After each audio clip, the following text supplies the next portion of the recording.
You've tried everything to stop overthinking. You've told yourself to just let it go. You've distracted yourself. You've made lists. You've talked it out. And yet, 2 in the moire, wide awake, replaying the same conversation, analyzing the same situation, spiraling through the same loop you've been stuck in for days. Here's what no one tells you. Overthinking isn't a thinking problem. It's a feeling problem. And the reason you can't stop doing it has nothing to do with your mind being broken. It has everything to do with your mind trying desperately to protect you from something that already happened. Let me describe your night. You're lying in bed. You should be asleep. You need to be asleep. But your brain has other plans. It wants to go back. Back to that thing you said at work, that text you sent, that look someone gave you. And suddenly you're there again, analyzing every word, every pause, every possible meaning. You replay it from different angles. What if you'd said this instead? What if they meant that? What if everything you thought was fine is actually falling apart? You try to stop. You tell yourself it doesn't matter, it's done. It's done. But 30 seconds later, running the same scenes, asking the same questions, searching for an answer that never comes. And it's not just at night, it's during the day too. You're in the shower, overthinking a decision you need to make. You're overthinking something that happened 3 years ago. You're in a conversation, but only half present because the other half of you is somewhere else. Analyzing, predicting, preparing for problems that don't exist yet. People tell you to just stop thinking so much, as if you haven't tried, as if there's an off switch you're just choosing not to use. But there isn't, because this isn't a choice, it's a compulsion. A loop your brain keeps running because somewhere deep down it believes this is keeping you safe. So why does this happen? Why can't you just think about something once and be done with it? Why does your brain insist on this endless replay, this constant analysis, this exhausting spiral? It comes down to something simple. Your brain hates uncertainty. It craves resolution. It wants to know that everything is okay, that you're safe, that you're not in danger. And when something feels unresolved, when there's ambiguity or risk or the possibility that you messed up, your brain goes into problem-solving mode. It starts running scenarios, testing theories, trying to find the answer that will make the discomfort go away.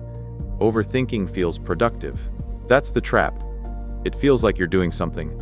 Like if you just think about it enough, analyze it enough, replay it enough, you'll finally figure it out.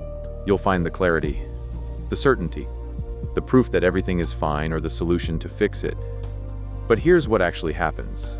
You never find that certainty because most of the things you overthink don't have clear answers. Did they really mean that? Are they mad at you? Did you make the right choice? Should you have done something different? These questions live in the space of maybe, and your brain can't solve maybe, so it just keeps trying, over and over, wearing grooves deeper into the same pattern. But there's something underneath this.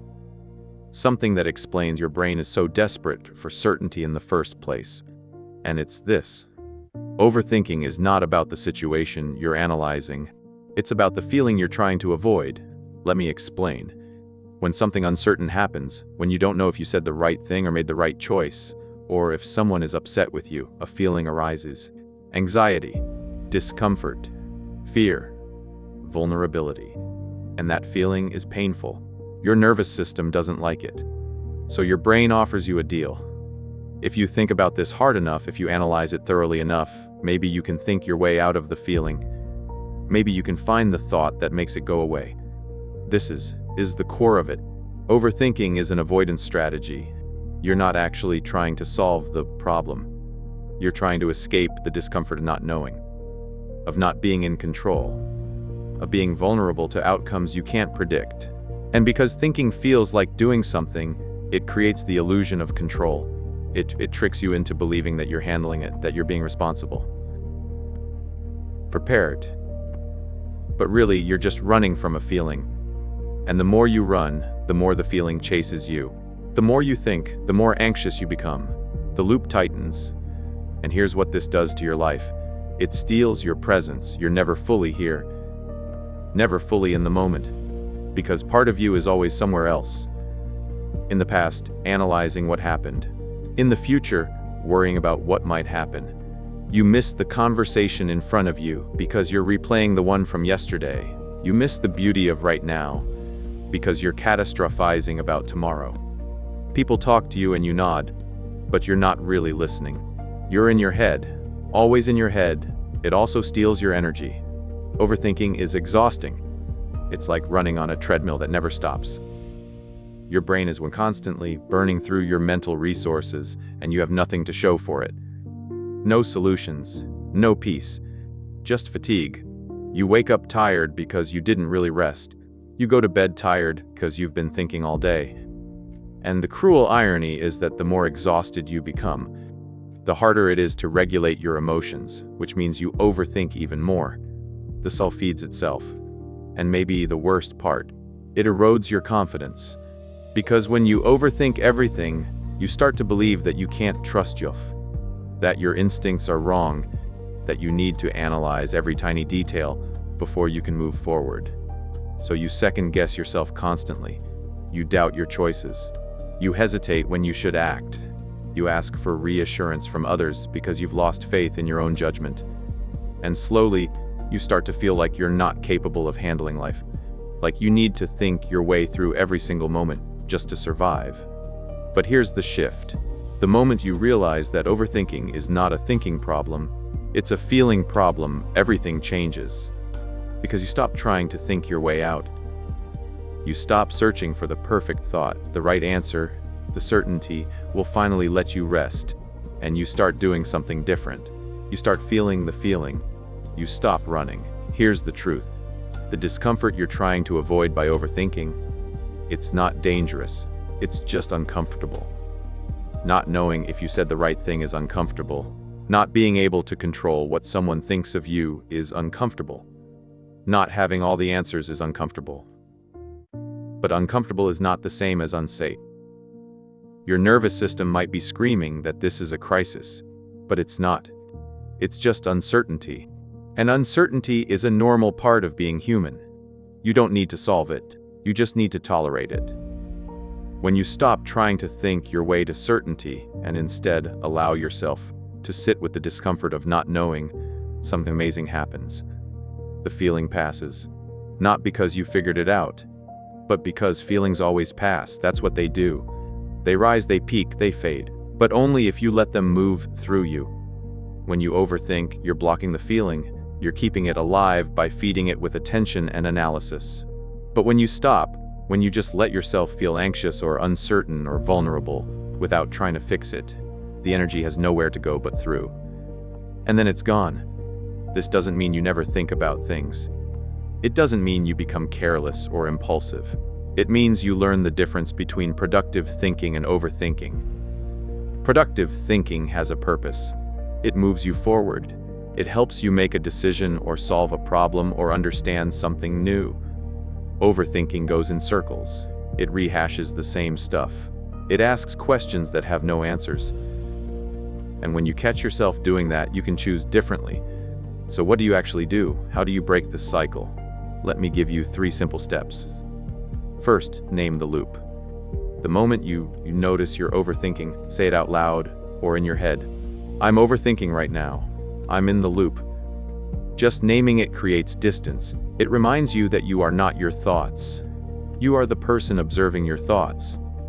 And once you see the loop for what it is, a repetitive pattern, not a productive process, it loses some of its grip. You don't have to engage with it.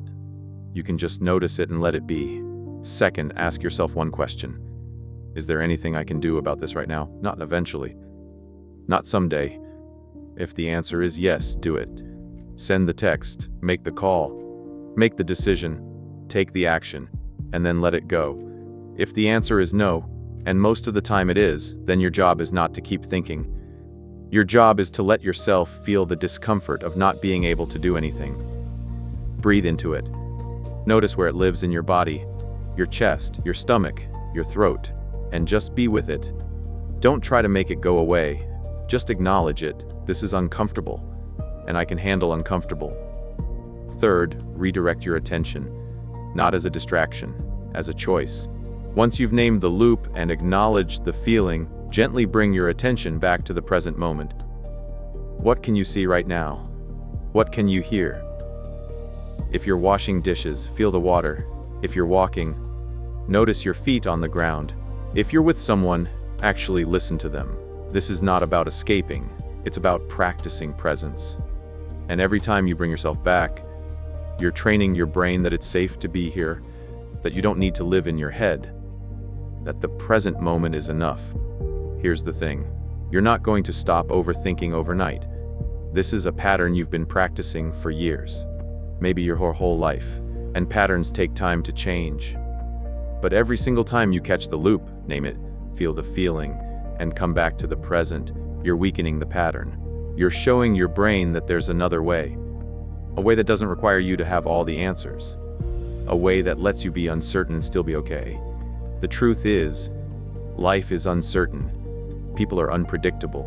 You can't control outcomes. You can't know for sure if you made the right choice or said the right thing, or if everything is going to work out. And your brain hates that. It wants guarantees. But guarantees don't exist.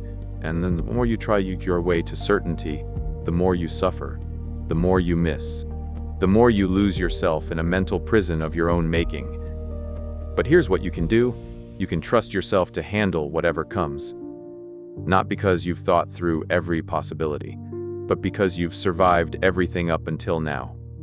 Every uncertain moment, every uncomfortable feeling, every time you didn't know and had to move forward anyway, you made it, you're still here, and you can keep doing that. One uncertain moment at a time. Overthinking is not a flaw. It's not a sign that something is wrong with you. It's a sign that you care, that you want to do well, that you're trying to protect yourself. But you don't need that protection. Not in the way your brain thinks you do. You need presence. You need self-trust. You need the courage to feel your feelings instead of thinking them away. And you have that. You've always had that. So the next time you find yourself in the loop, remember this. You don't need to figure it out. You don't need all the answers. You just need to be here. Right here. In this moment. Where nothing is broken. Where you are enough. Where the only certainty you need is that you can handle what comes. If this video gave you a new way to see overthinking, I'd be grateful if you subscribed. There's more here. More tools. More perspectives. More reminders that you're not alone in this. And maybe that's exactly what you need to hear today.